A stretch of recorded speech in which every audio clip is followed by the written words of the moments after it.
Marwadi university మంచి భవిష్యత్తు కోసం తెలుగు విద్యార్థులు ఇష్టపడే యూనివర్సిటీ. కాల్ 9059052378 9059052379.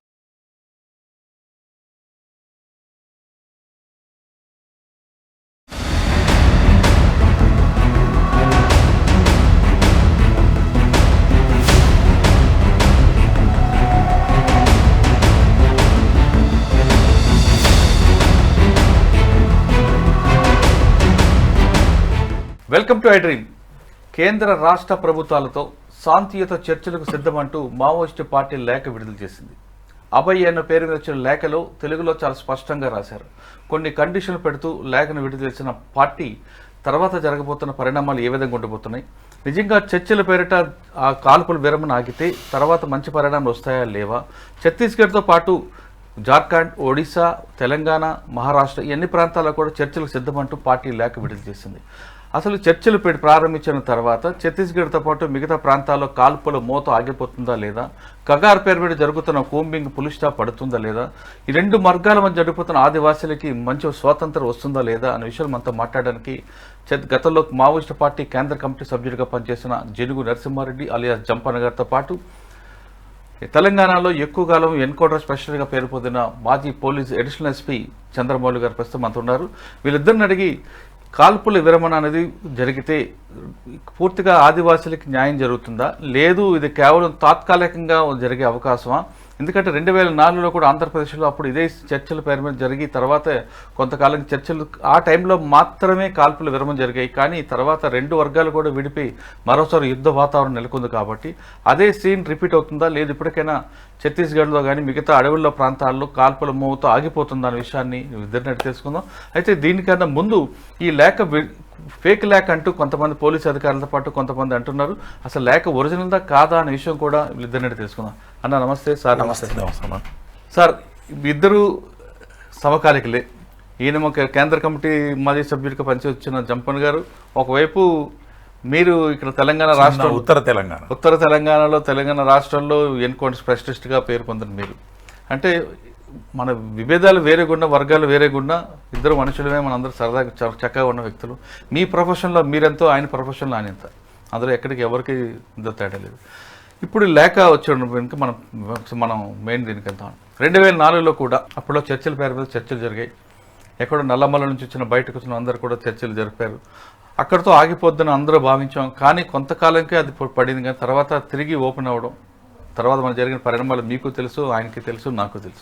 పర్టికులర్గా ఛత్తీస్గఢ్ రాష్ట్రంలో ఇటీవల కాలంలో బాగా ఎన్కౌంటర్లు జరగడం, అక్కడ ఉన్న అన్నలందరూ అమరవడం చాలా బాధాకర విషయం. అది కేంద్ర ప్రభుత్వం కూడా 2026 మార్చి సరికి ఆ ప్రాంతంలో ఎక్కడ కూడా మావోయిస్ట్ అలజడి ఉండదంటూ ప్రకటించడం, ఆ డెడ్ లైన్ బేస్ చేసుకుంటూ పోలీసులు, సిఆర్పిఎఫ్లు కానీ మిలిటరీ కానీ అంతా కూడా వేలాది మంది వెళ్ళి కోంబింగ్ చేయడం, ముఖ్యంగా అబూజ్మాడ్ లాంటి ఏరియాలో కూడా వాళ్ళు చాలా తీవ్రంగా చేస్తున్నారు.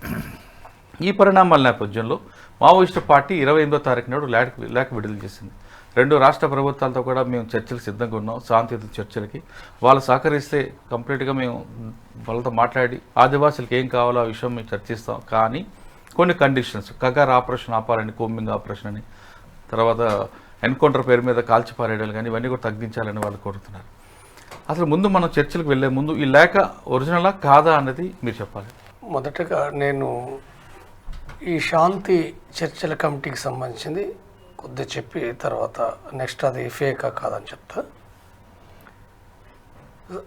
ప్రత్యేకించి ఈ సంవత్సర కాలంలో మావోయిస్టు పార్టీ లేదా దానికి సంబంధించిన వివిధ రకాలుగా సభ్యులు లేదా ప్రజలు, సానుభూతి పరులు వగైరా 400 మందికి పైగా చనిపోయినరు. మరొక వంక పోలీసులు లేదా పోలీస్ ఇన్ఫార్మర్ల పేరిట కొంతమంది, అంటే ఈ సంఖ్య తక్కువే అయినప్పటికీ కూడా అంటే రెండు పక్షాల నుంచి మనం గమనించినప్పుడు నష్టం జరిగింది.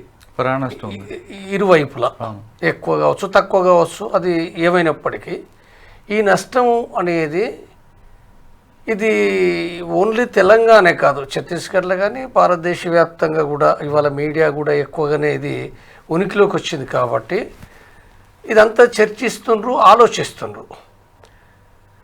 కాబట్టి ఇప్పుడు తెలంగాణకు సంబంధించింది కూడా నేను గమనించినంత వరకు ఈ ముఖ్యంగా ఈ 4 నెలల కాలం నుంచి ఎక్కువ సంఖ్యలో 38 జరుగుతున్న సందర్భం కూడా చాలా మంది మాట్లాడుతారు, ఇంటలెక్చువల్స్, సాధారణ ప్రజలు.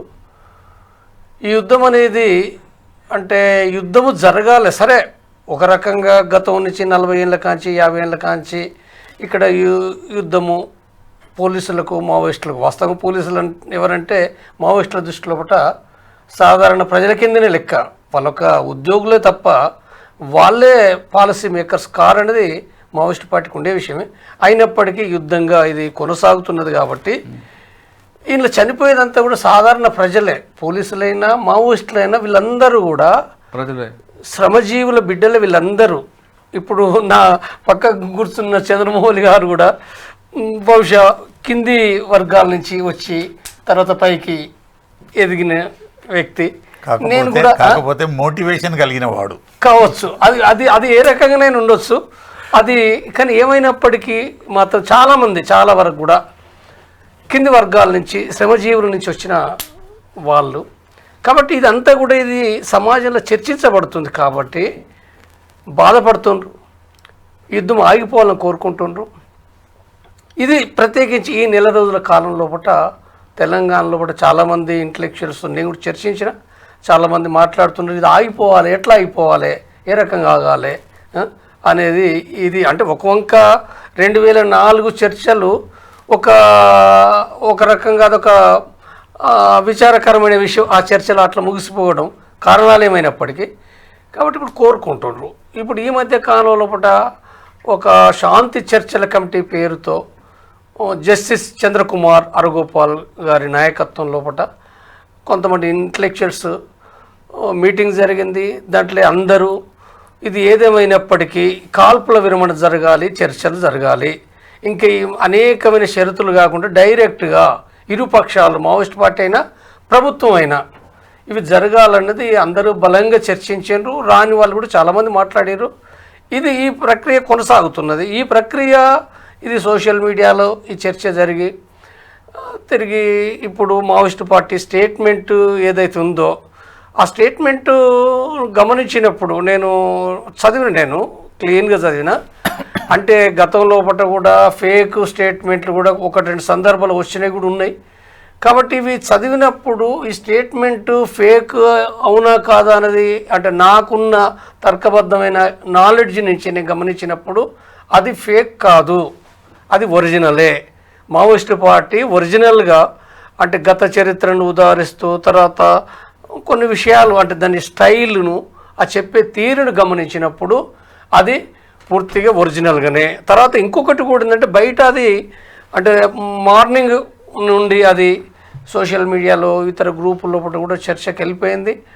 అంతటా కూడా అంటే కొన్ని ప్రజా సంఘాల్లో గతంలో పనిచేసిన వాళ్ళు వేరు వాళ్ళు కూడా వ్యక్తం చేస్తున్నాయి కూడా ఏంటంటే దాన్ని ఓన్ చేసుకుంటూ మాట్లాడుతున్నారు. కాబట్టి అది గమనించినప్పుడు అది ఫేక్ అయ్యే అవకాశం లేదు, ఒరిజినల్ అనేది మనం చెప్పుకోవచ్చు. దాంట్లో ఆ ప్రకటన లోపల సరే విమర్శలు అనేది సాధారణంగా ఉంటాయి, మావోయిస్ట్ పార్టీ అది గతం నుంచి మనం చూస్తున్నాం. ఆ విమర్శలు అనే దానికంటే కూడా ఇక్కడ సెంట్రల్ పాయింట్ ఏంటంటే శాంతి చర్చల కమిటీ ఏదైతే ప్రకటించిందో దానికి సపోర్ట్గా దాన్ని ఆహ్వానిస్తూ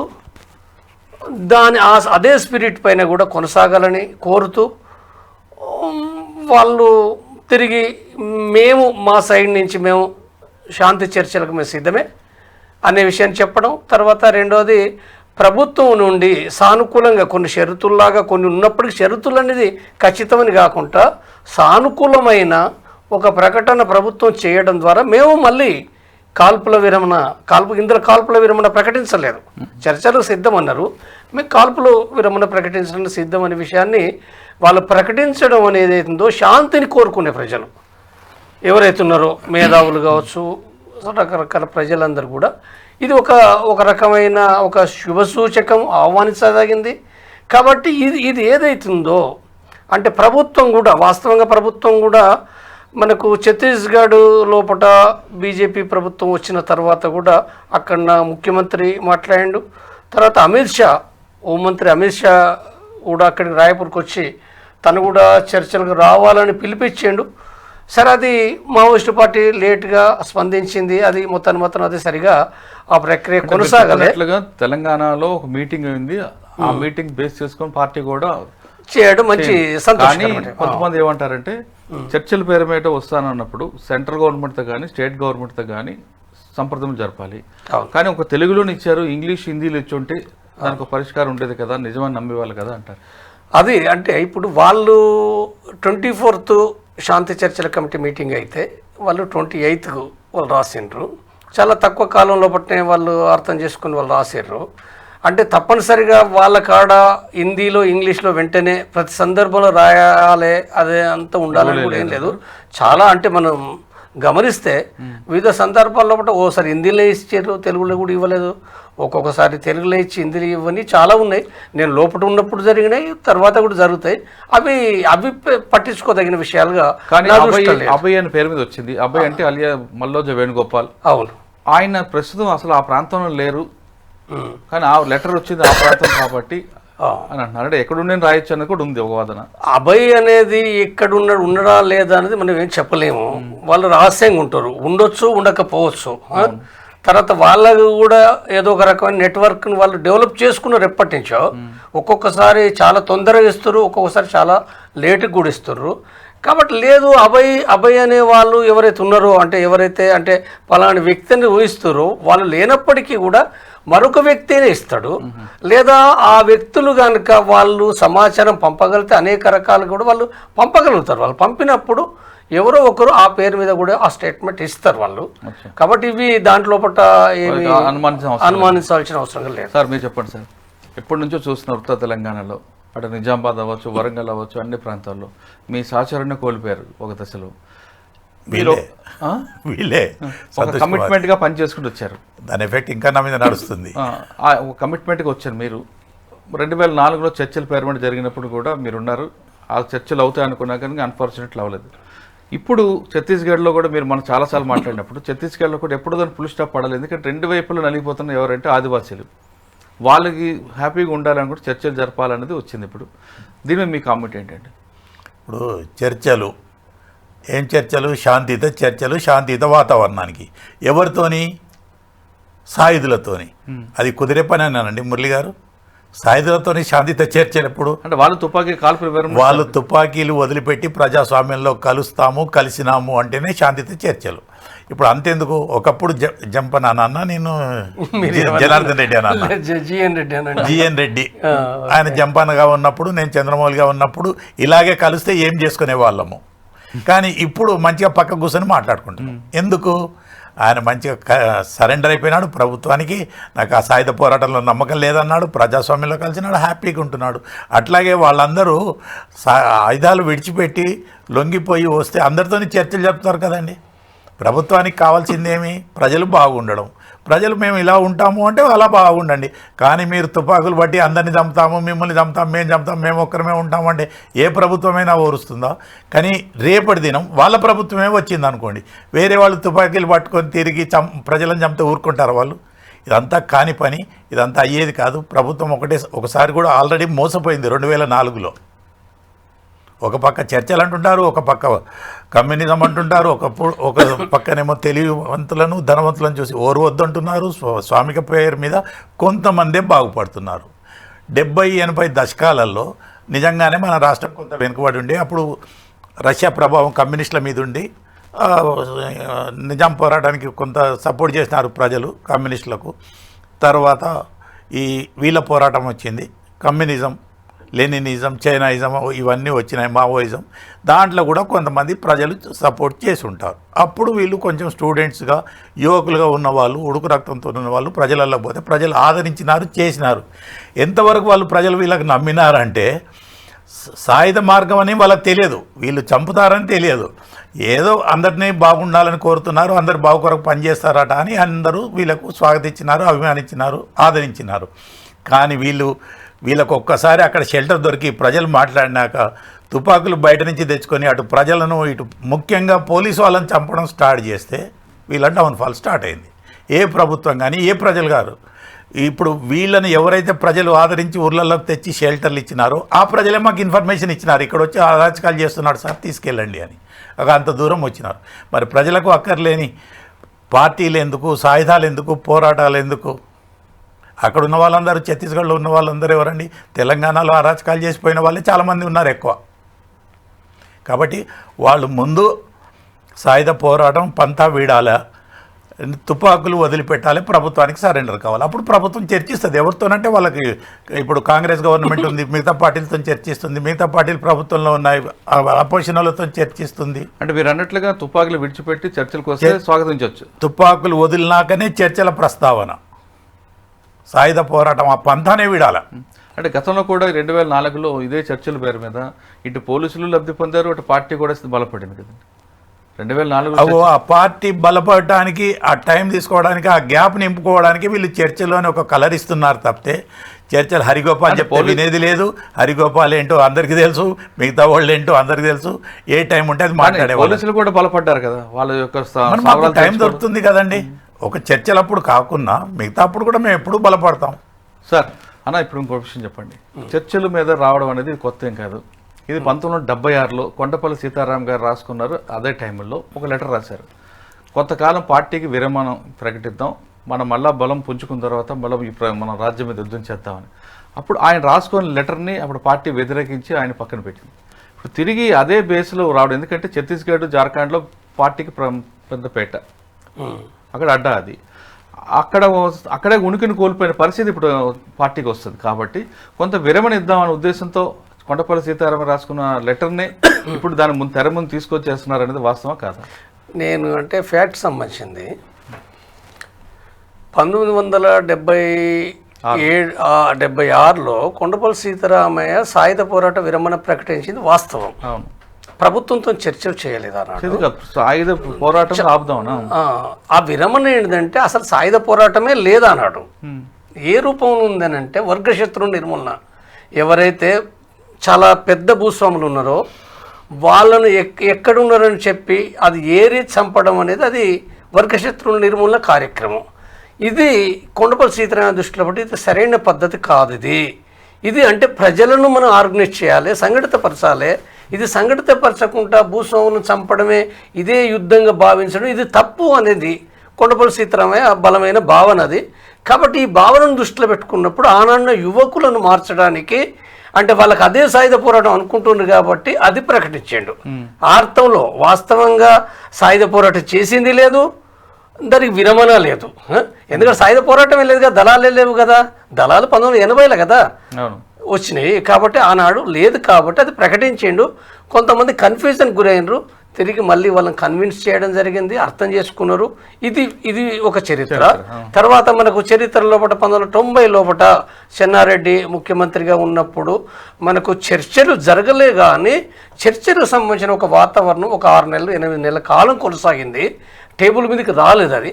సరే, అది ఆనాడు కొద్ది కాలం లోపట్నే అంటే కొంత ఉపయోగం పీపుల్స్ వరకు ఉపయోగపడ్డమాట వాస్తవం. కొంతవరకు ఆ లీగల్ కాలం అంటారు దాన్ని, అది కొంతవరకు ఉపయోగపడ్డది.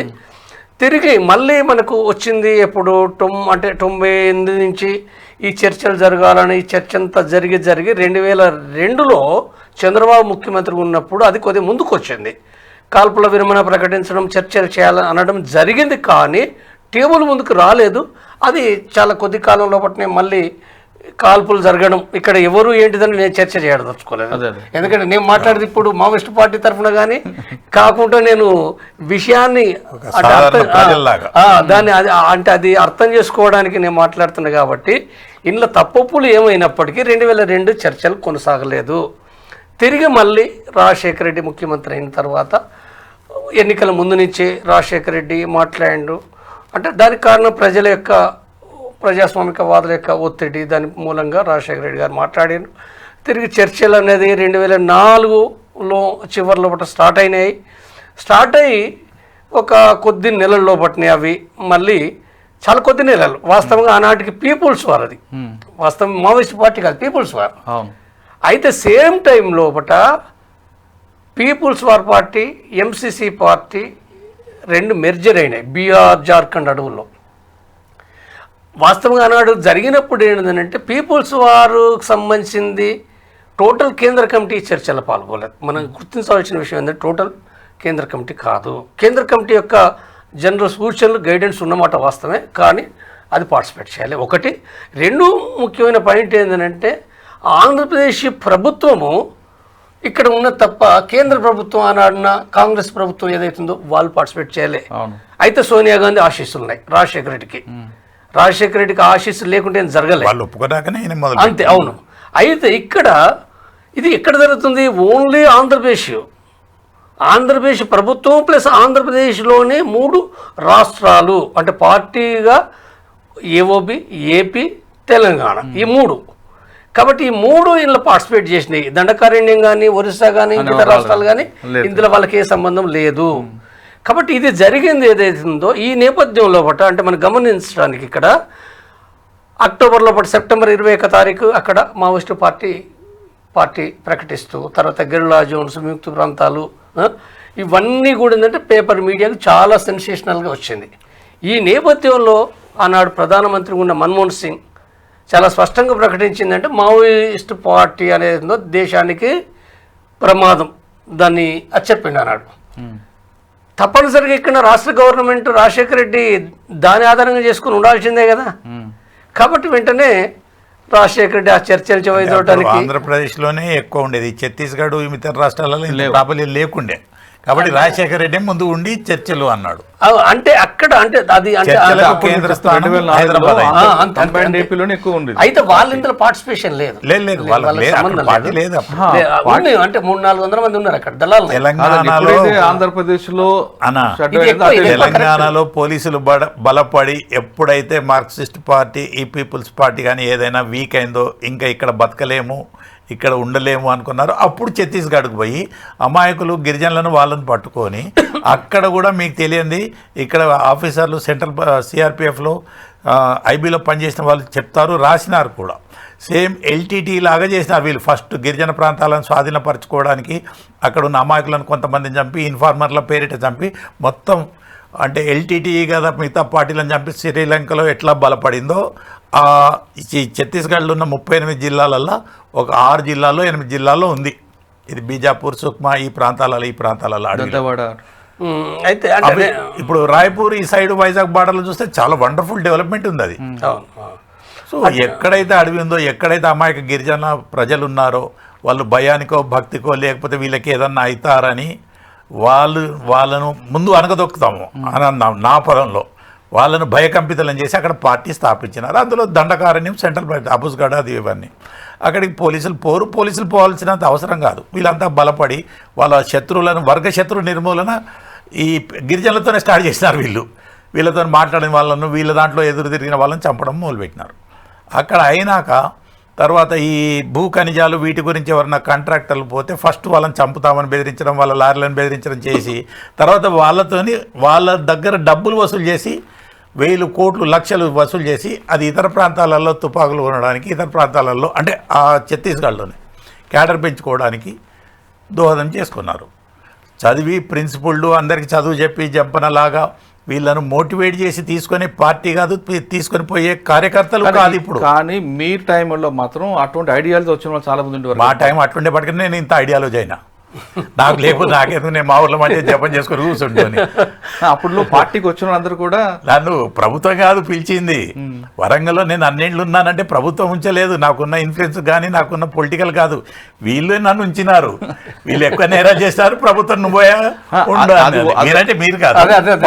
అది ఓకే అన్న. కానీ మీ టైంలో పార్టీలకు వచ్చిన వాళ్ళందరూ కూడా మెదవులు వచ్చేవారు. అప్పుడు జార్జి రెడ్డి ఇన్ఫాక్ట్ మా రూమ్కి వచ్చేవాడు. కూర్రాజన్ మా రూమ్మేట్, మేము అందరం ఒక ఊర్లో చదువుకున్నాం.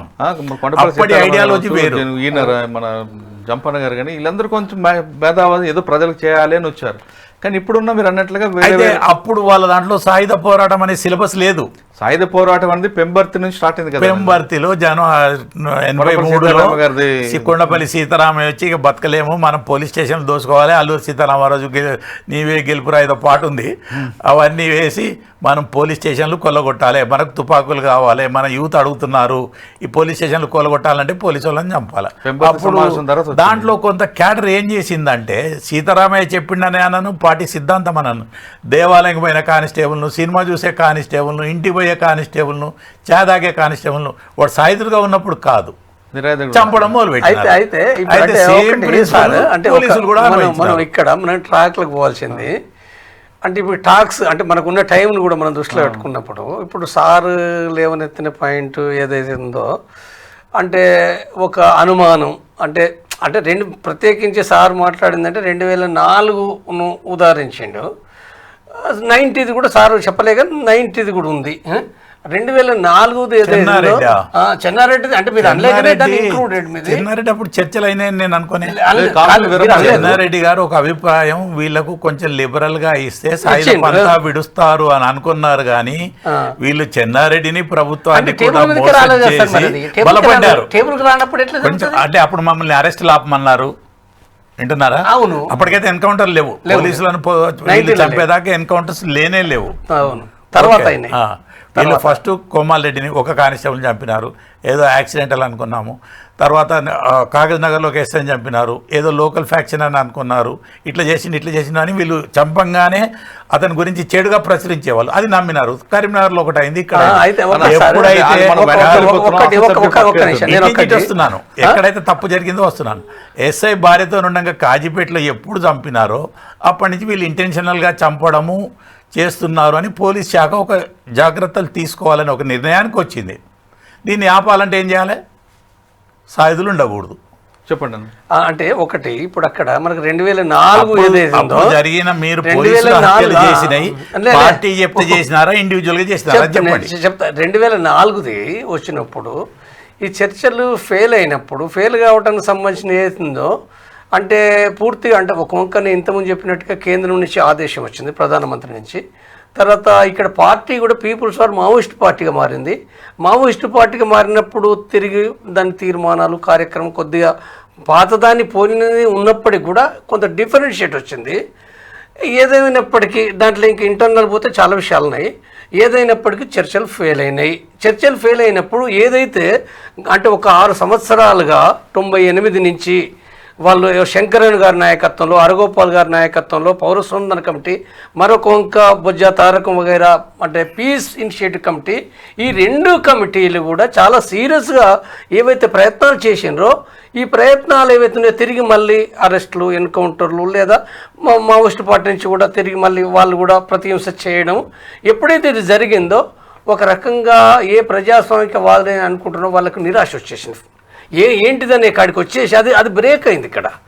అంటే దీనిని మనం దృష్టిలో పెట్టుకున్నప్పుడు ఇవాళ ఉన్నది ఏంటంటే ఇప్పుడు డైరెక్ట్గా ఒక వంక కేంద్ర ప్రభుత్వం వివిధ రాష్ట్రాలు లేవు. ఇవాళ చర్చలు జరపాలనంటే ఓన్లీ డిసైడ్ చేసేది కేంద్ర ప్రభుత్వం, మోడీ, అమిత్ షా వాళ్ళ నాయకత్వంలో పుట్టిన కమిటీ డిసైడ్ చేయాలి. తర్వాత మరొక వంక మావోయిస్టు పార్టీ కేంద్ర కమిటీ డిసైడ్ చేయాలి. కాబట్టి ఈ ప్రకటన ఇవాళ ఒక రాష్ట్ర కమిటీ కాకుండా అభయ ఏదైతుందో పొలిట్ బ్యూరో తరఫున సిసి తరఫున ఇచ్చిన ప్రకటన కాబట్టి ఇది ఒక రకంగా ఏంటంటే అది ఒక ముందడుగు. ఈ ముందడుగు అనేది ఏదైతుందో అంటే కేంద్ర ప్రభుత్వం కూడా అంటే కొంత జరగాలి. ఈ ప్రక్రియ ఏదైతుందో ఈ జరిగే క్రమంలో పట్ల కూడా చాలా అంటే దేశవ్యాప్తం ఓన్లీ తెలంగాణ కాదు ఏపీలో కానీ దేశంలో పట్ల కూడా కొంతమంది న్యాయ కోవిదులు చాలా పేరు పొందిన న్యాయ కోవిదులు, ప్రొఫెసర్స్, రకరకాల వాళ్ళు కూడా ఏంటంటే ఇది జరగాలని చాలా బలంగా అభిలాషిస్తుండ్రు. కాబట్టి దృష్టిలో పెట్టుకున్నప్పుడు ఇవాళ ఎవరు ఏం బలపడతారా బలహీన పడతారా అని కాదు, ఎవరి బలం ఎంత ఉన్నదని కాదు, వాస్తవంగా బలం ఎవరిది ఉంటుంది, కేంద్ర ప్రభుత్వం బలం ఉంటుంది, ఎప్పుడైనా ఉండేది అదే. కానీ ఒకటి విషయం ఏంటంటే ఇప్పుడు ప్రకటించడానికి ప్రధాన కారణం పార్టీ పట్టుకోలిపోతుంది, అటువైపు ఆదివాసులు చనిపోతున్నారు, ఒకవైపు కార్యక్రమం వీళ్ళు కూడా చనిపోతున్నారు. కాబట్టి ఇప్పుడు లీగలైజ్ చేద్దాం, కొంతకాల విరమణలాగా ఉంటుంది కాబట్టి ఈ ప్రకటన ఇద్దామని ఇప్పుడు 3 నెలల నుంచి తర్జన భర్జన అయిన తర్వాత ముఖ్యంగా చెప్పాలంటే ఒరిస్సా దగ్గర ఒక ప్రాంతంలో మీటింగ్ పెట్టుకొని ఆ మీటింగ్లో తర్జన భర్జన అయిన తర్వాత మీరు చెప్తున్న హైదరాబాద్లో మీటింగ్ని దాన్ని కోడ్ చేస్తూ చేశారు. ఈ ప్రకటన అనేది ఒక సమాచారం. కానీ 1976లో కొండపల్లి సీతారాం గారు ఇదే ప్రకటన చేసినప్పుడు ఆయనకి వ్యతిరేకించిన వాళ్ళే ఇప్పుడు ఇందులో ఉన్నారు. ఒక్క నిమిషం సీతారామయ్యను చంపలేదు, చంపకుండా విడిచిపెట్టారు అంతే. అంతే. అటువంటి అప్పుడు కాదు ఆయన తీసుకొచ్చినప్పుడు వ్యతిరేకించిన వాళ్ళు ఇప్పుడు పార్టీలో సెంట్రల్ కమిటీలు ఉన్నారు. అప్పుడు యువకులు, ఇప్పుడు వాళ్ళు వృద్ధులై ఉంటారు. అవును. మరి ఇప్పుడు వీళ్ళని కూడా పక్కన పెడతారా? అది లేదు. ఇప్పుడు నేను అనుకునేది అంటే నేను భావించేది రకరకాల వార్తలు ఏమొచ్చినప్పటికీ మావోయిస్టు కేంద్ర కమిటీ ఏదైతే ఉందో అది ఒక ఏకాభిప్రాయంతో ఆ నిర్ణయం తీసుకున్నారు. ఆ నిర్ణయం అనేది దాని అర్థం కూడా నేను మళ్ళీ చెప్పేది ఏంటంటే వాళ్ళు చర్చలకు సానుకూలత వ్యక్తం చేసిండ్రే తప్ప పార్టీని నిరాయుధం చేస్తామనేది ఈ పిలుపులో లేదు. మనం గమనించవలసిన విషయం, సాయుధ పోరాట విరమణ ఇందులో ప్రకటించాలి. వాళ్ళు ఎప్పుడు ప్రకటిస్తారంటే అంటే అది ప్రకటిస్తారా పట్టుకొని వచ్చి నేను చర్చలు చెప్తాంటే అర్థం లేదు. ఒక్క నిమిషం సార్, దీంట్లో ఎప్పుడు అంటే ఇది జరగవచ్చు అని అంటే ఇప్పుడు కేంద్ర ప్రభుత్వం సానుకూల ప్రకటన జారీ చేసిన తర్వాత ఈ క్రమంలో కూడా కాల్పుల విరమణ జరిగి అంటే జరగాల్సి వస్తుంది. ఎందుకు జరగాలనంటే సాయుధ పార్టీ కాబట్టి వ్యక్తులు లొంగిపోవడం, నాలాంటి వాళ్ళు లొంగిపోవడం వేరు, నేను వచ్చింది అది వేరే విషయం. లేదా ఇంకో కొంతమంది రావచ్చు, వచ్చిన వాళ్ళు వస్తారు, అది వేరు, వ్యక్తుల విషయం వేరు. కానీ ప్రపంచ చరిత్రలు ఎక్కడైనప్పటికీ లేదా భారతదేశంలో కూడా వివిధ సాయుధ పోరాటాన్ని కొనసాగించిన సంస్థలు తప్పనిసరిగా ప్రభుత్వం యొక్క విధి కూడా ప్రభుత్వం ఏంటంటే రాజకీయ చర్చలు జరపడం అనేది అవుతుందో ఈశాన్య రాష్ట్రాల్లో కూడా జరిపింది కదా, ఈవెన్ కాశ్మీర్లో కూడా ఇంకా కొంత టెర్రరిస్టులు అనుకున్న వాళ్ళతో కూడా జరిపింది కదా. కాబట్టి శ్రీలంకలో కావచ్చు, నేపాల్లో కావచ్చు, లేదా కొలంబియాలో కావచ్చు, వేర్వేరు దేశాల్లో అంటే ప్రభుత్వాలు తన బలం ఎంత ఉన్నప్పటికీ తిరుగుబాటుదారుల చాలా బలహీనంగా ఉన్నప్పటికీ కూడా అంటే శాంతిని స్థాపించడం కోసం, ప్రజాస్వామ్యాన్ని అక్కడ సరిగ్గా నెలకొల్పడం కోసం కూడా ప్రభుత్వం యొక్క బాధ్యత అది.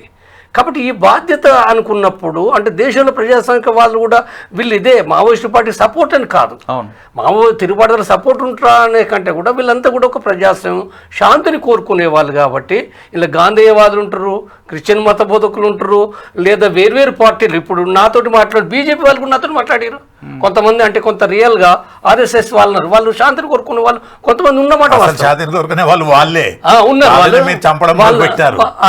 అంటే వాళ్ళు ఆర్ఎస్ఎస్ లీడర్ హోటల్ ఛాయ్ తాగుతుంటే చంపేసారు అంటే ఉంది. కాబట్టి ఏంటంటే సరే ఇప్పుడు ఇక్కడ ఇక్కడ నేను మాట్లాడే విషయం ప్రత్యేకించి నేను బయటకు వచ్చాను, నేనేం మాట్లాడుతుంటే న్యాయ అన్యాయాలు నేను మధ్యవర్తిగానే, నేను న్యాయ అన్యాయాల గురించి నేను మాట్లాడటం లేదు. న్యాయం అన్యాయం అని అంటే వాళ్ళ తరఫున వాళ్ళు మాట్లాడతారు, ప్రభుత్వం తరఫున వాళ్ళు మాట్లాడతారు. నేను మాట్లాడే వర్షన్ మూడో గొంతుగా ఒక డెమోక్రటిక్ గొంతుకగా మనం న్యాయాన్యాయాలు చర్చిస్తే ఇది వెళ్ళది. తర్వాత ఎవరు ముందు చేసిండ్రు, ఎవరు వెనుక చేసిండ్రు అనేది మాట్లాడితే కూడా ఈ చరిత్ర నుంచి బయటపడలేము. మధ్యవర్తి అంటే ఎంత నిజాయితీగా మాట్లాడాలంటే వాళ్ళ ఫ్రంటల్ ఆర్గనైజేషన్ ఏదో పౌర హక్కుల సంఘం మెంబర్గా కానీ లేకపోతే ఏదో యూత్ వింగ్గా కానీ ఇంకా అదే బ్లడ్ అదే అసంతృప్తివాదం ఉన్నట్టు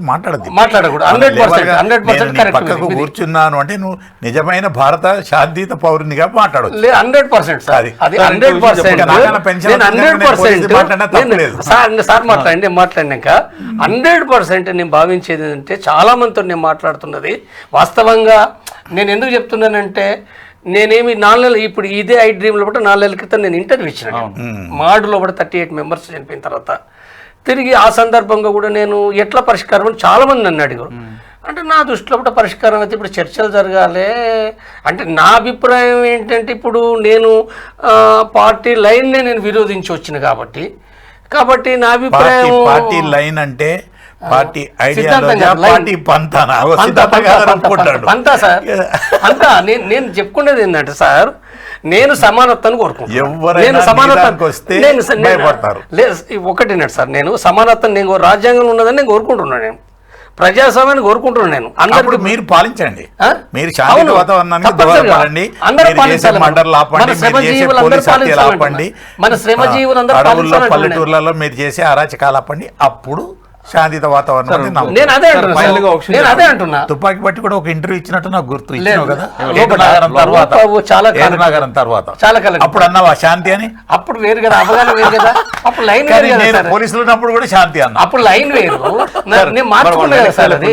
టైం అయితే ఒక లేదు, చాలా రోజుల నేను తర్వాత అంటే ఈ కలిసి లైన్ మాట్లాడుతున్నాం. వేరైనప్పటికీ నేను అనేది సరే మావోయిస్టు పార్టీ నేను లైన్ విరుద్ధంగా ఉన్నట్టు మాట్లాడుతానని కాకుండా ప్రజాస్వామికవాదుల గొంతుకగా ఇది అర్థం చేసుకున్నప్పుడు శాంతిని స్థాపించడం అనేది ఉందో అందరి డ్యూటీ, మావోయిస్టుల డ్యూటీ, పోలీస్ అధికారుల డ్యూటీ. పోలీస్ అధికారులు కూడా తప్పనిసరిగా, ఎందుకంటే పోలీసులు కూడా ఏం పోలీసులు దయచేసి ఒకటి, పోలీసులకు నిర్ణయం చేసే అధికారం కానీ నిర్ణయం చేసే బాధ్యత మాది కాదు. ప్రభుత్వం ఆ పార్టీ ఏ పార్టీ అన్నా కానీ అధికారంలో ఉన్న ప్రభుత్వం ప్రజాస్వామ్యకంగా ప్రభుత్వం ఏది చెప్తే మేము అది చేయాలి. సార్ ఒకసారి ఫైనల్గా వెళ్దాం. ఇప్పుడు పార్టీ తీసుకున్న అదే మావోయిస్ట్ పార్టీ తీసుకున్న శాంతి చర్చలు అనేది పార్టీని బలపరచడంలో వ్యూహంలో భాగంగా అనుకోవచ్చా, లేదా నిజంగానే వాళ్ళు ముందుకు వచ్చారనుకోవచ్చా? ముందుకు వచ్చిరని ఇప్పుడు కాదు ఎప్పుడు కాదు నేను అనుకోను. ఆ పార్టీ పంత అది ఓపెన్గా డిక్లేర్ చేయాలా. మేము తుపాకులు వదిలేస్తున్నాము, మేము ప్రజాస్వామ్య పంతాలకు వస్తాము, మేము అందరి మేలు కోరుతాము, దయచేసి మమ్మల్ని క్షమించండి, అందరం కలిసి మాట్లాడుకుందాం, మేము ప్రజాస్వామ్యంగా శాంతియుతంగా ఉంటాము. అప్పుడు పోలీసులు కూడా ప్రభుత్వం కూడా చట్టబద్ధంగానే వ్యవహరిస్తుంది. కరెక్టే, కానీ ఛత్తీస్గఢ్ గవర్నమెంట్ పార్టీతో చర్చలకు సిద్ధంగా లేని ఎప్పుడో ప్రకటించారు.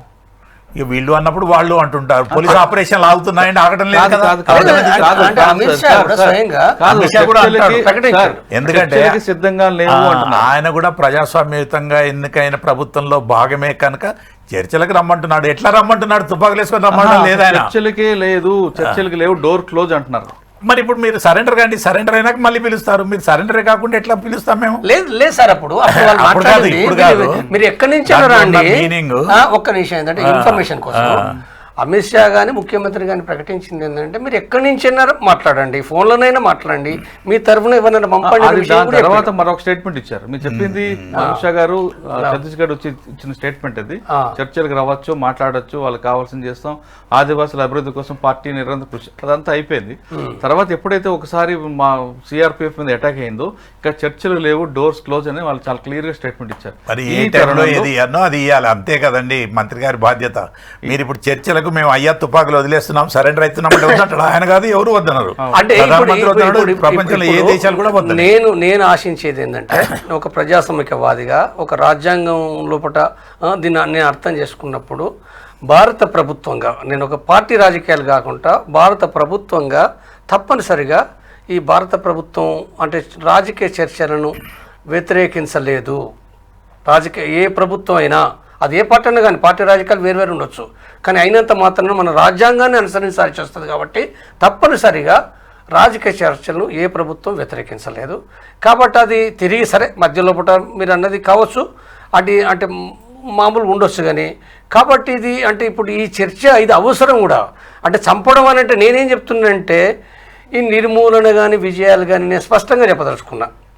నిర్మూలన కూడా ఇప్పట్లో జరిగేది కాదు, జరగదు. అది ఎక్కువ నష్టాలు ఉండొచ్చు కానీ జరగదు. ఎందుకంటే మిలిటరీ అధికారులకు చాలా క్లియర్గా తెలుసు కింద మనకి ఏమర్థమైనా. ఎందుకంటే నాకు మిలిటరీ గురించి చాలా తెలుసు, నాకు ఎట్లా ఉంటాయి గెరళ ఎత్తిగడలు తెలుసు నాకు. అంటే మీ పార్టీ వాళ్ళు చెప్పినాయి అంటే మిలిటరీలో నేర్చుకునే కాదు కదా. లేదు, మిలిటరీ నేర్చుకున్నాను నేను. కాదు, మీ వాళ్ళు నేర్చుకున్న మిలిటరీ లేదు, పద్ధతులే. లేదు, భారత ప్రభుత్వం మిలిటరీకి అట్లా తయారు చేస్తారు పాపం లేదు, మిమ్మల్ని. అట్లా లేదు సార్.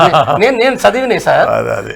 భారత మిలిటరీ చెప్పిన విషయాలు కూడా నేను చదివిన. నేను తర్వాత అమెరికా మాన్యువల్ ఏదైతే ఉందో, అమెరికా అంటే ఏదైతే కౌంటర్ ఇన్సర్జెన్సీ వాస్తవంగా ప్రపంచానికి అదే ఇప్పుడు గైడ్ లైన్ అన్ని తిరుగుబాట్లు అనడానికి. వీటిని అన్నింటినీ కూడా మనం చదివినప్పుడు కూడా ఏంటంటే ఇవాళ అంత ఈజీగా ఒక గెరిల్లా ఉద్యమం అంటే ఒక డేట్ ప్రకారంగా పోదు. నష్టాలు ఉండొచ్చు, అది కాదనలేము, మన కన్నం కూడా కనపడుతుంది, ఉండొచ్చు. కాబట్టి దృష్టిలో పెట్టుకున్నప్పుడు తర్వాత నేను ఇంకొక విషయం సార్, నేను ఇంకొక విషయం చెప్పేది నేను ఒక పాయింట్ జస్ట్ ఒక పాయింట్ సార్. ఒక వంక నిర్మూలన సాధ్యం కాదంటున్నా. రెండోది మావోయిస్టు పార్టీ కూడా విజయం కూడా సాధ్యం కాదు. అందుకోసమే వచ్చినగా నేను ఈ రెండూ కావు. కాబట్టి ఇవాళ ఈ ప్రజలు కోరుకునేది ఏందో ఇది తప్పనిసరైంది, సరైంది.